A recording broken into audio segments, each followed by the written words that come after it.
Hello बच्चों, क्या हाल चाल है। आज हम प्रोजेक्टाइल के इंक्लाइन प्लेन के बारे में पढ़ेंगे बच्चों। हमारा वीडियो कई दिन से नहीं आ रहा था बच्चों, हम थोड़ा कार्य में व्यस्त थे। आज हम खाली है तो बच्चों वीडियो बना रहे हैं, तो ध्यान से देखिए बच्चों। ये इंक्लाइन प्लेन का हम प्रोजेक्टाइल मोशन पढ़ेंगे। क्या पढ़ना हमको? Projectile motion. प्रोजेक्टाइल मोशन, इसके बारे में बच्चों हमको पढ़ना है। और कहां पर पढ़ना है बच्चों हमको? यहां पर हमको इंक्लाइन प्लेन में पढ़ना है। कहां पे पढ़ना है? इंक्लाइन प्लेन में पढ़ना है। क्वेश्चंस बच्चों फिर ध्यान से देखिए। यहां पर जो क्वेश्चंस क्या कह रहा है, एक बॉक्स है। ये बॉक्स जो है बच्चों, ये इंक्लाइन प्लेन से थीटा एंगल पर धीरे धीरे सरक रहा है। कैसे हो रहा है बच्चों? धीरे धीरे सरक रहा है। और इस बॉक्स के अंदर एक पार्टिकल्स है। इस बॉक्स के अंदर एक पार्टिकल्स है जो पी पॉइंट पर यहां पर यू वेग से बाहर जाता है। कितने वेग से जाता है बच्चों? यू वेग से बाहर जाता है। तो इसकी हम बात करेंगे बच्चों। ये जो हमारा बॉक्स है, बॉक्स हमारा नीचे सरक रहा है और ये पी पॉइंट पे आने पर इस बॉक्स से एक पार्टिकल निकलता है। क्या निकलता है बच्चों? एक पार्टिकल्स बाहर निकलता है। और ये पार्टिकल्स निकल कर कहां पे आता है? क्यू पॉइंट पर आता है। कहां आता है बच्चों? क्यू पॉइंट पे आता है। अब हमको इसमें सवाल ये पूछ रहा है कि इसका रेंज कितना होगा, वो बताइए। क्या पूछ रहा है हमसे? रेंज पूछ रहा है। तो यहां पर प्रोजेक्टाइल मोशन में हम देखेंगे बच्चों, अगर इनक्लाइन प्लेन पे होता है, जब इनक्लाइन प्लेन पर होता है तब उसका प्रोजेक्टाइल मोशन में हम रेंज कैसे निकालते हैं, उसको हम आज सीखेंगे। यहां पर हम क्वेश्चंस में ये दिया है, initial speed of the particles with respect to box u. मतलब यहां पर बॉक्स को जो लिखा है बच्चों, विथ रेस्पेक्ट बॉक्स लिख दिया है, तो बॉक्स का जो दिया है यानी बॉक्स को हम यहां पर क्या मानेंगे? विथ रेस्पेक्ट, यानी बॉक्स की वेलोसिटी शून्य मानेंगे। किसी का विथ रेस्पेक्ट मानते हैं तो उसकी वेलोसिटी शून्य मान लेंगे, अर्थात ये रिलेटिव वेलोसिटी। यहां पर पार्टिकल्स का दिया हुआ है, यू दिया है। कितना दिया बच्चों? यू दिया है। इतनी बात क्लियर हो रही है? अब इस फिगर को हम यहां ड्रा करते हैं बच्चों। ये हमारा इंक्लाइन प्लेन हमने ऐसे बनाया, पी पॉइंट से ये पार्टिकल्स ऐसे जाके निकलता है, यू वेग से निकलता है यहां पर।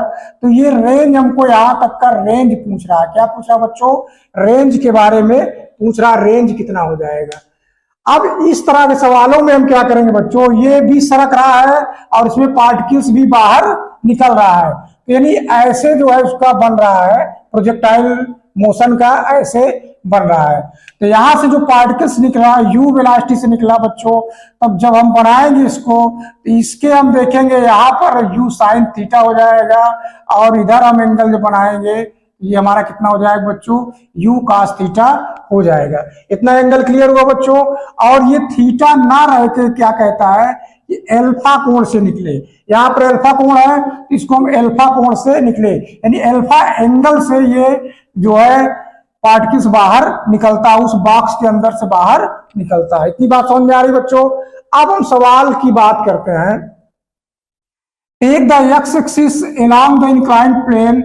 हम एक्स एक्सिस को इंक्लाइंड द प्लेन मानते हैं, तो हमारा आई जो बनेगा बच्चों ऐसे बनेगा। अब y axis to the perpendicular the plane, तो जे हमारा ऐसे बनेगा। तो इस तरह हम यहाँ पर मान लेते सवाल में कि आई जो हमारा बनेगा क्या रहेगा? एक्स एक्सिस के अलोंग रहेगा और वाई रहेगा इसके परपेंडिकुलर में रहेगा। तो इस स्थिति में हम क्या कह सकते हैं?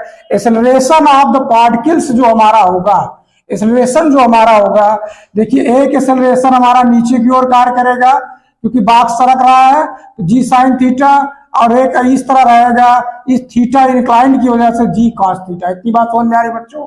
अब यहां पर हम इस तरह कह सकते हैं कि ये हमारा जी है, ये हमारा क्या है? जी है थीटा एंगल पे। कितने एंगल पे? थीटा एंगल पे जी है। इतनी बात समझ में आ रही बच्चों?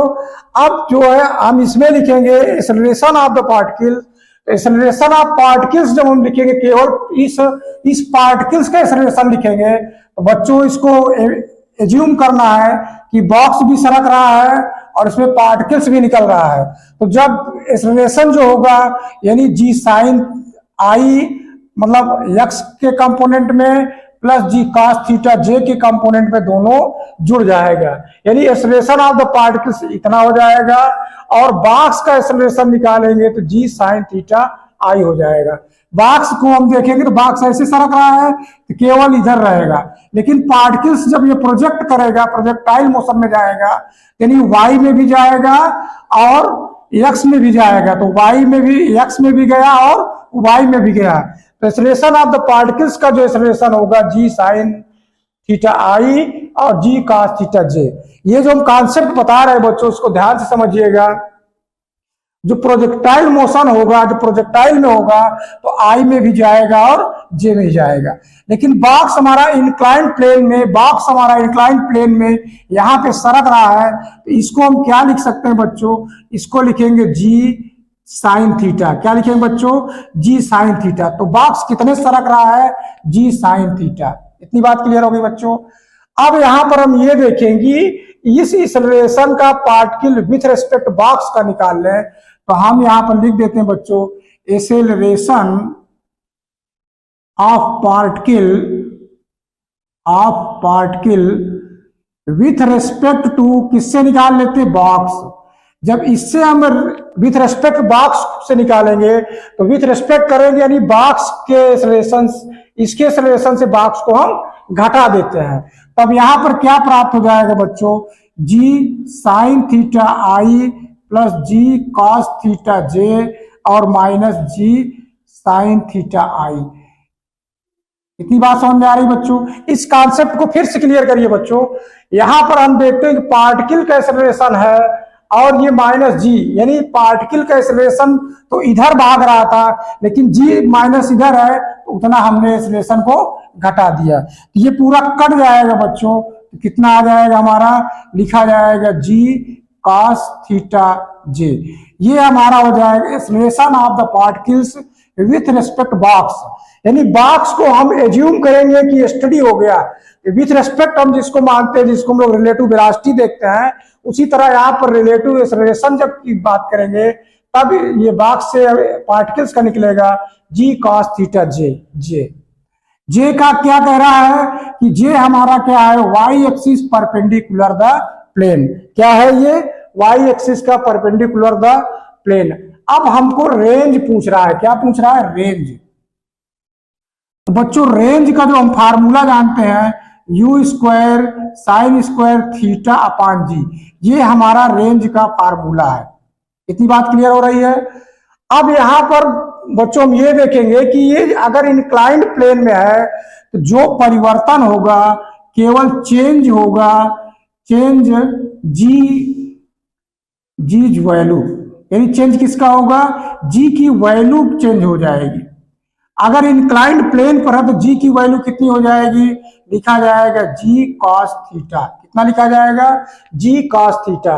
और यहां पर ये जो प्रोजेक्ट हम कर रहे हैं अल्फा पर कर रहे हैं, ये थीटा भी बदलेगा, तब हम लिख सकते हैं रेंज, लिख सकते हैं u square sine 2 alpha upon g cos theta.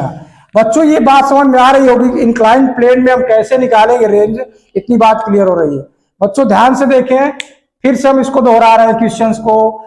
इस क्वेश्चन में कह रहा है कि एक बॉक्स जो इंक्लाइंड प्लेन पर है वो सरक रहा है, और सवाल में ये दिया है कि इनिशियल स्पीड ऑफ पार्टिकल्स, यानी सरकते सरकते ये पी पॉइंट पे आने पर यहां से एक पार्टिकल्स जो है ऐसे निकलता है, ऐसे पार्टिकल्स निकलता है। तो ऐसे जो पार्टिकल्स निकलता है उसकी हम कैसे जी की करेंगे, तो यहां पर एंगल भी दिया है कि अल्फा एंगल से पार्टिकल्स निकलता है। तो हमने देखा बच्चों कि प्रोजेक्टाइल मोशन अगर इंक्लाइंड प्लेन में होता है तो जी का मान चेंज हो जाता है, जी का मान चेंज हो जाता है। और यहां पर हम जितने अल्फा से कर रहे हैं तो सेम थीटा के स्थान पर हम क्या रख लेंगे, अल्फा रख लेंगे, और ये एंगल परिवर्तन हो जाएगा। कॉन्सेप्ट क्लियर हो रहा होगा तो बच्चों जरूर इसको ट्राई करिएगा।